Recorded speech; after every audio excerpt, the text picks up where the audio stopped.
আসসালামু আলাইকুম, রমাদান মোবারক। সবাই কেমন আছেন? আশা করি সবাই ভালো আছেন। দেখতে দেখতে 9টা রোজা শেষ। রহমতের মাস কি দ্রুত চলে যাচ্ছে।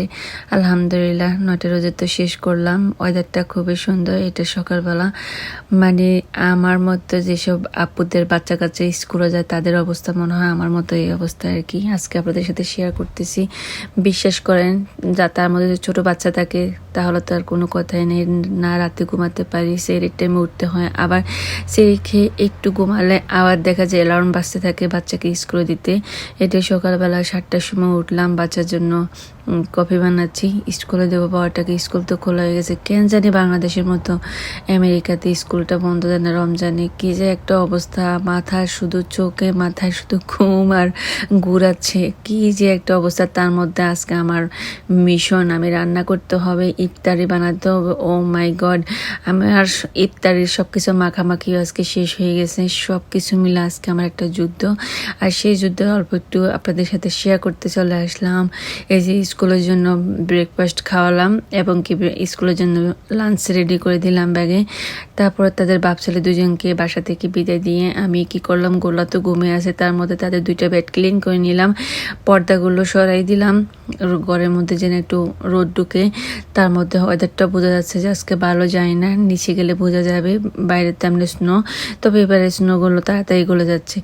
এসে রুমে এসে দেখতেছি গোলার শোয়ার স্টাইল। এই যে দেখেন সে কিভাবে শুইছে, মনে হচ্ছে যে বড় সড় লোকেরা যেরকম শোয় সেম এরকম হাত দুটোটা দুই পাশে দিয়ে মাথা তারে কাট করে সে ঘুমাচ্ছে। আমি তার ঘুম দেখে অবাক হয়ে গেছি। যাই হোক, মা ছেলে মিলে একটু ঘুম দিলাম।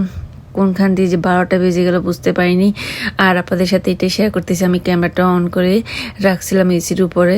এই যে গোলা গুড মর্নিং বলা, কি যে খুশি গোলা এটা করার জন্য। পর্দাটা খুলে সে বুঝে যে গুড মর্নিং এটা।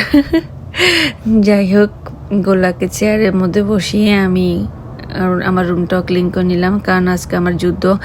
এখন আমি গোলাকে খাওয়াই, তারপর আমি নামাজটা শেষ করে তার বাইকে আনতে যাবো স্কুলে। তার মধ্যে রুমটাও ক্লিন করে নিলাম একদম। আজকে সবগুলো পর্দা একদম সরিয়ে তারপরে হলো যে উইন্ডোগুলো খুলে দিয়েছে। আমার কাছে মনে হচ্ছে উপর থেকে বোঝা যাচ্ছে যে ওদের ভালো আছে। রোদ দেখলে মনটা ভালো হয়ে যায়। তো আমি গোল্লার জন্য দুধ বানিয়ে নিলাম সিরিয়াল বানানোর জন্য। এখানে গোল্লার জন্য ডিম, সিরিয়াল, তারপর হলো গোল্লার ফ্রুটস কেটে নিলাম। এখন গোল্লাকে খাওয়াবো। তার মধ্যে আমি তাড়াহুড়া করে ভাতটা বসিয়ে দিয়েছি এবং কি ডালটা বসিয়ে দিয়েছি। আমি চাচ্ছি যে আমার যতগুলো কাজ আগিয়ে রাখা যায় আর কি। আর যেহেতু দিনটা ছোট, দেখা যায় মানে ইফতারের আগে সবগুলো কাজ শেষ করতে আমি একা আমার অনেক কষ্ট হয়ে যায়। যাই হোক, আমি বাসা থেকে বেরিয়ে স্কুলে চলে আসলাম। বিশ্বাস করেন আজকে ওয়েদারটা উপর থেকে তেমন বোঝা যাচ্ছিল না। ওই যে বললাম না, আমার কাছে মনে হচ্ছে যে ওয়েদার ভালো, কিন্তু এত সুন্দর একটা ওয়েদার। আর দেখতে তো কিন্তু কি স্প্রিং চলে আসছে আমাদের এখানে। এই কারণে ওয়েদারটা আজকে একদম মনে হচ্ছে যে সামারের মতো। যারা আজকে বের হয়েছেন তারাই কিন্তু বলতে পারবেন। আমার কাছে তো মনে হচ্ছে পুরো সামারের মতো। তারপর তারা দুই ভাইয়ের কি মজা। আর তার মধ্যে হলো আমার আয়ান। আমার আজকে এত বেশি এক্সাইটেড, বিকজ প্রতিদিন তাকে ব্ল্যাঙ্কেটের মধ্যে আমি ডাকা দিয়ে রাখি। আজকে তার ব্ল্যাঙ্কেট আর ডাকতে হয়নি। সে কি যে খুশি, মহা খুশি। সে সবগুলো গাড়ি লোকজন দেখতেছে, সেইটার জন্য আমার সাথে প্রতিদিন বেবি কারের মধ্যে যুদ্ধ করে, কান্নাকাটি। আপনার প্রাইভেট ইউতে যেগুলোতে আমি রিয়েল ভয়েসে রাখি সেগুলোতে শুনতে পারবেন। কি কারণে? একমাত্র তাকে ব্ল্যাঙ্কেট দিয়ে আমি ডেকে রাখি, যেই কারণে। বাসায় এসে দুজনকে খাওয়ালাম, আসরের নামাজ পড়লাম, দেন আমি এখানে ডালটা শেষ করলাম। যাওয়ার সময় ডালে বাগা দিতে পারিনি। এসে আমি আলু চপের জন্য আলু সিদ্ধ দিয়ে দিয়েছিলাম। তারপরে হলো ইলিশ মাছ এবং কি রুই মাছ কষাতে বসিয়ে দিলাম। দেন এখানে হলো তাদের দুজনের জন্য খাবার নিয়েছি, খাবার শেষ করলাম। এখানে একজন বসে আছে, তার টিচারে কল দিবে, আরেকজনকে কোনো রকমে বড় ভাইকে দিয়ে ছোট ভাইকে স্যুপ করে রাখছিলাম। এই যে ইলিশ মাছের আজকে দো পেঁয়াজ রান্না করতেছি। দেন আমার রান্নাটা হয়ে গেছে। আমি সবগুলো রান্না আসলে দেখাতে চেয়েছিলাম। আমি ক্যামেরা যে ধরবো, বাকি কাজগুলো যে করবো, আমার ওই সময়টা ছিল না, তাই আর কোনো রান্না বান্না দেখাতে পারিনি। বাট কি রান্না করছি সেটা দেখাবো। আমি ভুলেই গিয়েছিলাম, জানেন কি, আজকে আমি জুস বানাতে। তারপর খুব তাড়াতাড়ি করে অল্প কিছুক্ষণ বাকি আছে, আমি ঠান্ডা পানি দিয়ে জুসটা বানিয়ে নিলাম। দেন 2টা জুস বানিয়ে নিলাম। আজকে ইফতারের টেবিলে কী কী আছে সেটা দেখাচ্ছি। স্টিল কিন্তু আমার চুলার উপরে এখনও রান্না চলতেছে, সেটাও কিন্তু আর ভিডিও করতে পারিনি। ইফতারের টাইম হয়ে গেছে, আর 5 মিনিট বাকি, সেটাই দেখাচ্ছি।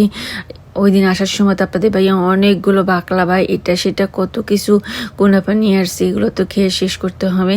তো সেগুলো নিয়ে নিলাম। সাথে ছিল এখানে জিলাপি, তারপরে সালাদ, বুট এবং কি আজকে লুডুস পাকালাম সেটাও দেখাচ্ছি।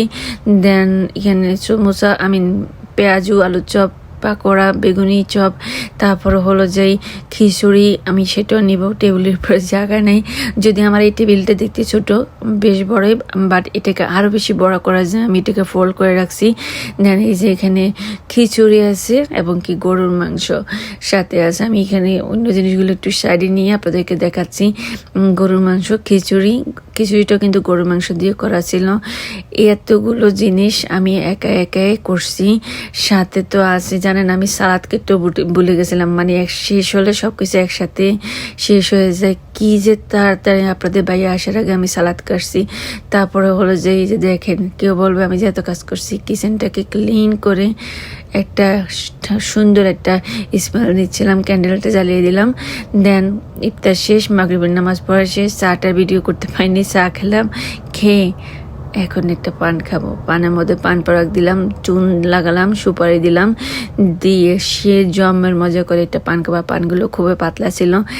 রমজান আসছে, এখন কিন্তু আমি প্রতিদিনই কিন্তু ইফতার পরে পান খাই। বিশেষ করে আমার শাশুড়ি যখন আমাদের বাসায় ছিল, ওনার থেকে আমি জর্দা এটা সেটা সব কিছু রেখে দিয়েছিলাম। রেখে তারপরে হলো যে আমি এখন পান কন্টিনিউ খাই প্রতিদিন, মানে ইফতারের পরে একটা একটা করে খাই। যাই হোক, এখন আপনাদেরকে দেখাবো আমি আজকে কি কি রান্না করলাম। সো আমি আজকে কি কি রান্না করছি সেটা দেখাবো। তার আগে আমি আপনাদের ভাইয়ের জন্য একটু চাল নিচ্ছি। আর আমার এই কেটলিটা অনেক বেশি পছন্দ করছে 2-3টা আপু। সো এই যে আমার কেটলিটা, এটা অনেক সুন্দর, কেটলিটা অনেক স্ট্রং। এটা কিন্তু চুলাতে দিয়ে এটার মধ্যে চা বানানো যায়। আমি এটা ওভেনে দিব। দেন আপনাদেরকে এর মধ্যে দেখিয়ে দিই, এখানে হলো আমি ভাত রান্না করলাম। এই যে ভাত এখানে দেখে দিচ্ছি আমি। তারপরে হলো যে ভাত রান্না করলাম। কত ইফতারি বানানোর পরে এই রান্না বান্না। এখানে ফুলকপি, রুই মাছ দিয়ে টমেটো ঝোল। তারপরে হলো এখানে হলো পাতলা ডাল। তারপরে এখানে হলো যে ইলিশ মাছ দিয়ে ঝোল রান্না করলাম। আসলে আমি কথা বলতে গেলে মাঝে মধ্যে আমার কি যে হয়ে যায় আমার। তারপরে এখানে হলো এই পানি করতেছে, এখানে হলো ঢেঁড়স ভাজি। এই হলো ঝটপট রান্না আজকে আমার মিশনে। তো সবাই ভালো থাকবেন। আমার আজকে ভিডিওটি কেমন লাগলো অবশ্যই কমেন্ট করে জানাবেন। আপনাদের সাথে খুবই ঝটপট একটা ভিডিও ক্লিপ শেয়ার করলাম, আশা করি আপনাদের ভালো লাগবে। প্রতিদিন তো আপনাদের সাথে একটু করে শেয়ার করি। এখন যেহেতু বাইরে যাচ্ছি না, সো এই কারণে বাড়িতে আপনাদের সাথে ব্লগগুলো শেয়ার করা হয়। সবাই ভালো থাকবেন। আল্লাহ হাফেজ, আসসালামু আলাইকুম।